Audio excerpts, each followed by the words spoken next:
Adhyaya on the third day. Hare Krishna, Bhagavad Gita Swadhyayaniki Andariki Ahvanam.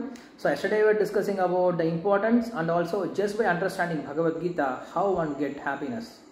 నిన్న మనం నేర్చుకున్నాము భగవద్గీతని అర్థం చేసుకున్నంత మాత్రానే మనకి ఎలా సంతోషం వస్తుంది అని. So today we'll discuss more on the book Bhagavad Gita, how it originated and what are the contents in Bhagavad Gita. ఈ రోజు మనం భగవద్గీతలో ఇంకా ఏమేమి అంశాలు ఉన్నాయని చర్చించబోతున్నాము. So Bhagavad Gita has 700 shlokas, 18 chapters. భగవద్గీతలో మొత్తం 700 శ్లోకాలు ఉన్నాయి, 18 అధ్యాయములు ఉన్నాయి. Bhagavad Gita is originally situated in Mahabharata, written by Vyasadeva. Bhagavad Gita అనేది మహాభారతం నుంచి సంగ్రహించబడింది, వ్యాసదేవుడు రాసినటువంటి మహాభారతం నుంచి. So in the Bhishma Parva we find this Bhagavad Gita from chapter number 25 to 42 of Bhishma Parva where Bhagavad Gita exists. Bhishma పర్వంలో 25వ అధ్యాయం నుంచి 42వ అధ్యాయం వరకు భగవద్గీత ఉంది. So approximately this Bhagavad Gita was calculated as spoken on the year of 3137 BC. ఇంచుమించుగా ఈ భగవద్గీత అనేది BC 31-37వ సంవత్సరంలో చెప్పబడింది. So Krishna spoke this to Arjuna and Sanjaya again re-spoken this to Dhritarashtra, and Vyasadeva has meditated all this subject matter, contemplated, and he has made this Bhagavad Gita and divided into different chapters. Srikrishna భగవానుడు అర్జునుడికి చేసిన ఉపదేశం ఇది. ఈ ఉపదేశాన్ని సంజయుడు వెళ్ళి ధృతరాష్ట్రుడికి ఉపదేశం చెప్పారు. ఇది జరిగిందంతా దివ్య దృష్టితో వ్యాస భగవానుడు చూసి ఆయన రాశారు. So we should be very thankful to Vyasadeva because he is the original writer of this Bhagavad Gita or Mahabharata, or to that matter all the Vedic literatures.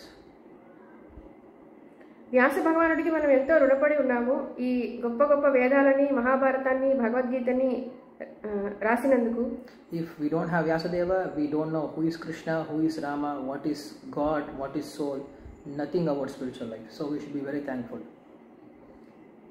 వ్యాసదేవుడు కనుక లేకపోయినట్లయితే మనకి రాముడు ఎవరో తెలియదు, కృష్ణుడు ఎవరో తెలియదు, భగవద్గీత అంటే తెలియదు. కాబట్టి మనం వ్యాసదేవుడికి ఎంతో రుణపడి ఉన్నాము. So as I was saying, Bhagavad Gita has 700 chapters, 700 shlokas, 18 chapters.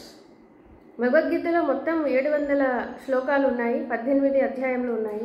And in this one shloka was spoken by Dhritarashtra.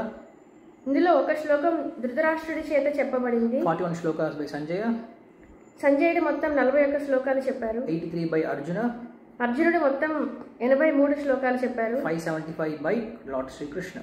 Srikrishna భగవానుడు మొత్తం 575 శ్లోకాలు చెప్పారు. It has 33 different names for Krishna.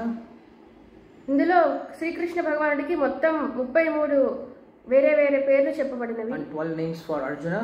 అర్జునుడికి మొత్తం 12 నామాలు చెప్పబడినవి. And it is being translated around the world in 75 languages.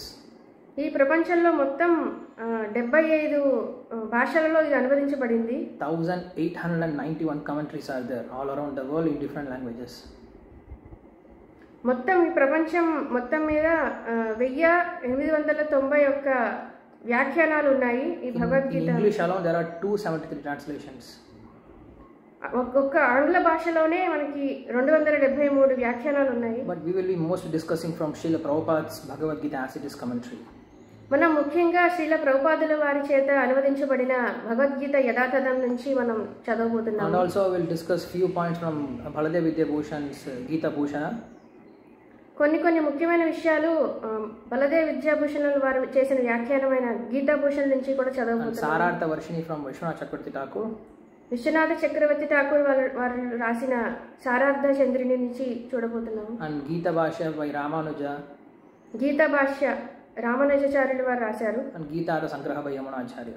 Yamunacharyulu వారు రాసిన గీతార్థ సంగ్రహం నుంచి కొన్ని విషయాలు నేర్చుకోబోతున్నాము. All these things are in Bhagavad Gita, Srila Prabhupada's commentary itself, but we will take few points.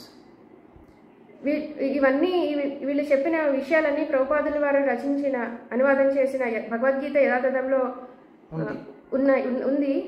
So stay connected. See you all tomorrow with the 4 main aspects of this Bhagavad Gita.